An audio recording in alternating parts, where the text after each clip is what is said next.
বিসমিল্লাহির রহমানির রহিম।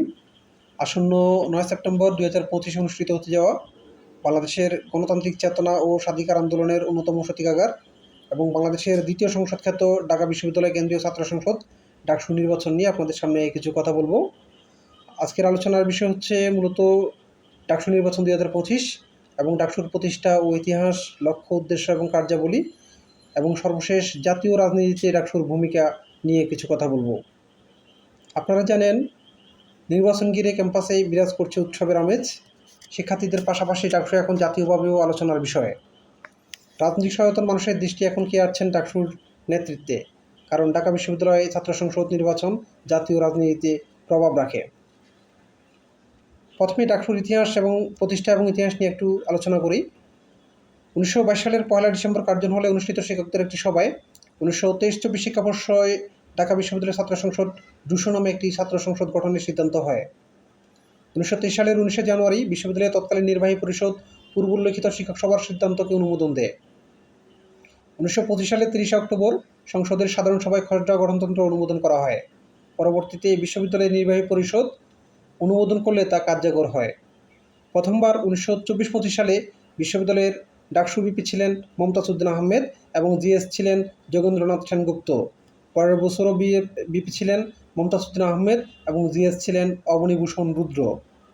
পরবর্তীতে ১৯৫৩ সালে তথা ১৯৫৩-৫৪ শিক্ষাবর্ষে গঠনতন্ত্র সংশোধনের মাধ্যমে পূর্ব নাম পরিবর্তন করে বর্তমান নাম ঢাকা বিশ্ববিদ্যালয় কেন্দ্রীয় সংসদ গ্রহণ করা হয়।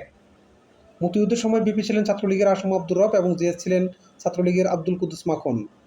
বাংলাদেশ স্বাধীন হওয়ার পর ১৯৭২ সালে ডাকসুর ভিপি নির্বাচিত হন বাংলাদেশ ছাত্র ইউনিয়ন থেকে মুজাহিদুল ইসলাম সেলিম এবং জিএস নির্বাচিত হন বাংলাদেশ ছাত্র ইউনিয়ন থেকে মাহবুবুর জামান। ১৯৯০-৯১ সেশনের জন্য ডাকসুর ভিপি নির্বাচিত হন ছাত্রদলের আমানুল্লাহ আমান এবং জিএস নির্বাচিত হন ছাত্রদলের খায়রুল কবির খোকন। ডাকসুর ১৯৯০ সাল পর্যন্ত ৩৬ বার নির্বাচন হয়েছে এবং সর্বশেষ ২০১৯ সালে ৩৭তম নির্বাচন হয়। এতে নুরুল হক নূর সাধারণ ছাত্র অধিকার সংরক্ষণ পরিষদ থেকে ভিপি হয়েছিলেন এবং জিএস ছিলেন ছাত্রলীগের গোলাম রব্বানী। ১৯৭৩ সালে ঢাকা বিশ্ববিদ্যালয় অধ্যাদেশ ডাকসুর কথা বলা হয়েছে। আর ডাকসুর গঠনতন্ত্রে বলা আছে প্রতি বছর ডাকসু নির্বাচন হবে, কিভাবে হবে, কাদেরকে নিয়ে হবে, সেগুলো বিস্তারিত বলা আছে গঠনতন্ত্রে। বিশ্ববিদ্যালয়ের হলগুলোতে ছাত্র সংসদ আছে, সেখানেও সরাসরি ভোটে ছাত্র প্রতিনিধি নির্বাচিত হওয়ার বিধান রয়েছে এবং গঠনতন্ত্রে ডাকসুর লক্ষ্য, উদ্দেশ্য এবং কার্যাবলী সম্পর্কে বিস্তারিত বলা আছে। প্রতিষ্ঠাকালীন সময় থেকেই বাংলাদেশের সামগ্রিক ইতিহাসে গৌরবময় ভূমিকা রাখে এই ছাত্র সংসদ। ৫২ ভাষা আন্দোলন থেকে শুরু করে ৬২ শিক্ষা আন্দোলন, ৬৯-এর গণ অভ্যুত্থান, ৭১-এর স্বাধীন বাংলাদেশ নির্মাণের লক্ষ্যে রক্তক্ষয়ী জাতীয় মুক্তি সংগ্রাম এবং স্বাধীন বাংলাদেশে পরবর্তীতে ৯০-এর স্বৈরাচার বিরোধী আন্দোলনে স্বৈরাচার ও সামরিকতন্ত্রের বিপরীতে দাঁড়িয়ে নেতৃত্ব দিয়ে গণতান্ত্রিক বাংলাদেশ গঠনে সাহায্য করেছে ঢাকা বিশ্ববিদ্যালয় কেন্দ্রীয় ছাত্র সংসদ ডাকসু। ডাকসুর নেতৃবৃন্দের সাহসী ও বলিষ্ঠ উদ্যোগে ১৯৭১ সালের ২রা মার্চ ঢাকা বিশ্ববিদ্যালয়ের ঐতিহাসিক বটতলায় প্রথম স্বাধীন বাংলার পতাকা উত্তোলন করা হয়। এবার ডাকসু নির্বাচন ২০২৫ নিয়ে মূল আলোচনায় আসি।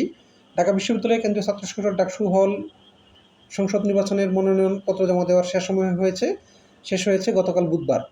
এদিন মনোনয়নপত্র জমার পাশাপাশি 5টি প্যানেল ঘোষণা করা হয় এবং তার আগে মঙ্গলবার ঘোষণা করা হয় 3টি প্যানেল। এ নিয়ে ডাকসু নির্বাচনে মোট 8টি প্যানেল ঘোষণা করা হয়েছে।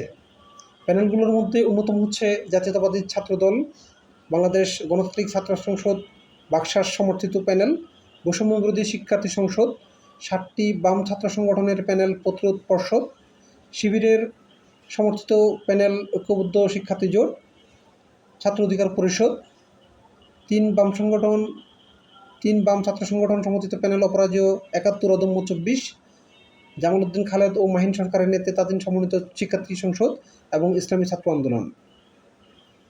ডাকসু ও হল সংসদ নির্বাচন কমিশন সূত্রে জানা যায়, ডাকসুর ২৮টি পদে মোট ৬০৯টি এবং হল সংসদ নির্বাচনে ১১০৯টি মনোনয়নপত্র জমা পড়েছে।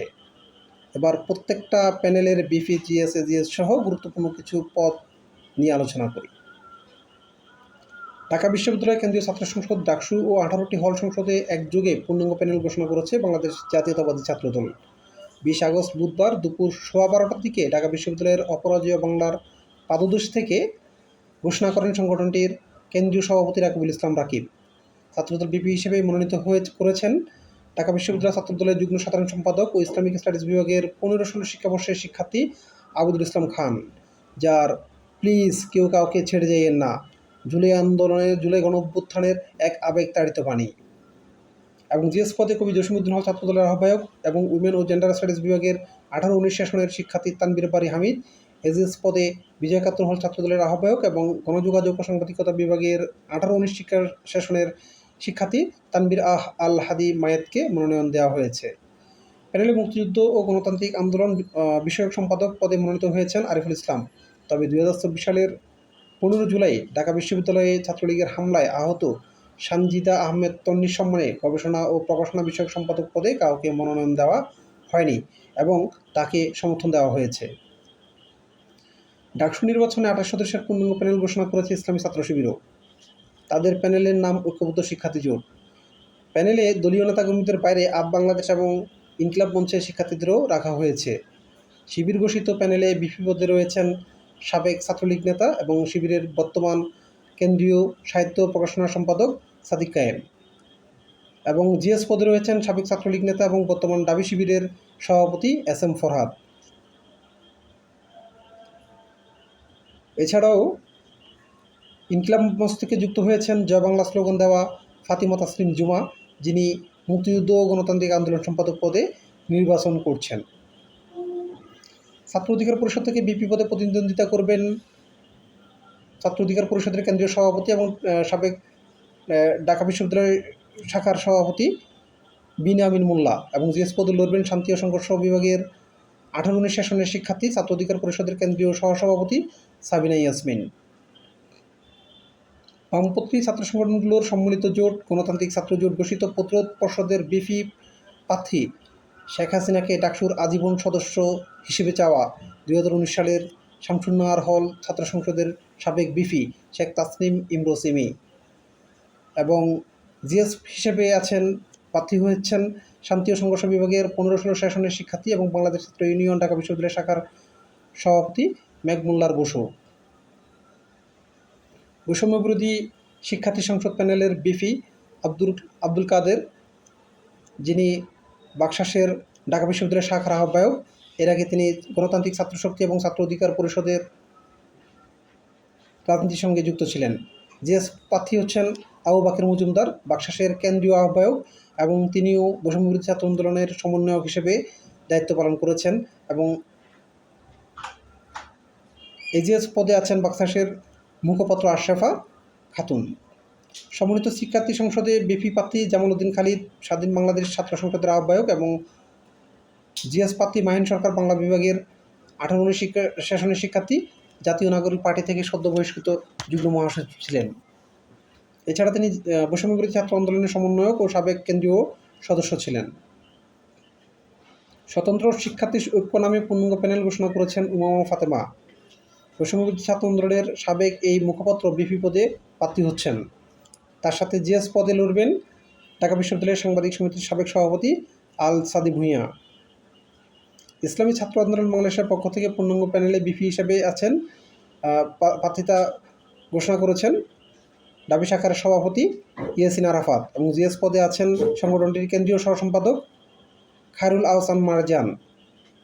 অপরাজেয় 71 অদম্য 24 প্যানেলের বিপি প্রার্থী নাইম হাসান হৃদয় যোগাযোগ বৈকল্য বিভাগের 17-18 সেশনের শিক্ষার্থী, এবং তিনি বাংলাদেশ ছাত্রলীগ বিসিএল-এর ঢাকা বিশ্ববিদ্যালয়ের সভাপতি, এবং তার সাথে জিএস প্রার্থী হিসেবে আছেন এনামুল হাসান অনয়, রাষ্ট্রবিজ্ঞান বিভাগের 21-22 সেশনের শিক্ষার্থী। তিনি ছাত্র ইউনিয়নের একাংশের শিক্ষা ও গবেষণা বিষয়ক সম্পাদক।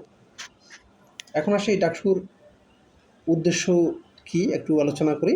ডাকসুর উদ্দেশ্য হচ্ছে শিক্ষার্থীদের কল্যাণ নিশ্চিত করা, তাদের নির্ভয় আবাসন, মানসমৃদ্ধ খাবার, মানসম্মত শিক্ষা, গবেষণার সুযোগ, মেধার মূল্যায়ন, বাকস্বাধীনতা, সংস্কৃতি চর্চা অটুট রাখা। কিন্তু বাস্তবে ডাকসু অনেক সময় জাতীয় রাজনৈতিক